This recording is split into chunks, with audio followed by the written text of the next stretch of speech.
Okay, how do you draw faces from any angle so that it doesn't look like a koala that forgot to digest its lunch? So the thing is this, most people when they try to draw the face from different angles is that they make the biggest mistake of starting to learn this by drawing complex faces in different angles. That's the wrong way to go about it. What I feel is the right way or a better way is to actually learn to draw chibi heads or simple heads in different angles, because the foundational skills that you use to draw chibi heads in different angles is the same thing that you use to draw complex faces in different angles. Here's how it goes. Alright, let's draw the simple head from the front angle. You've probably seen this like in thousands of tutorials on YouTube, so here's how it goes. First, you start with a circle, obviously, and then you draw a horizontal line right in the middle, and then a vertical line. And then you extend the vertical line a little bit, and then you draw the jaw on the sides, like something that looks pointy. And then 2 dots underneath the horizontal line, and boom, you got the face from the front angle. Now,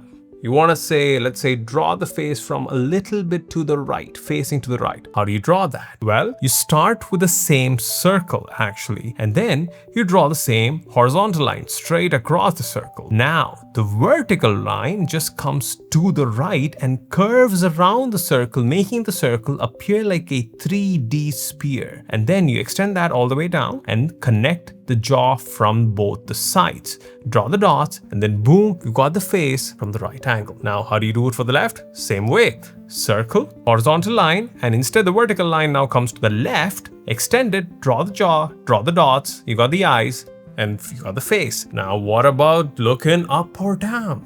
Well, here's how you do it. First, you draw the circle as usual, and then you draw the vertical line that goes across the circle, and you just extend it slightly outside the circle because of perspective. Now, the horizontal line, like before, goes around the circle, making it look like a spear again, and then boom, you connect the jaw, you draw the dots all the way down because of perspective, things that are going away from you looks a bit smaller, and then they sort of compress. You get this face that's looking down. Now, what about the dreaded angle of looking up? Well, in chibi, it's pretty easy. Well, you start as usual with the circle, and then you draw the vertical line, and then the horizontal line sort of changes its curvature going around the circle as usual, except the vertical line doesn't go much outside the circle. The jaw just sticks very close to the circle and the spear, and then you can draw a little cylinder for the neck and a little bit of shapes for the traps, and you got this angle of looking up. Now, this is very easy in chibi,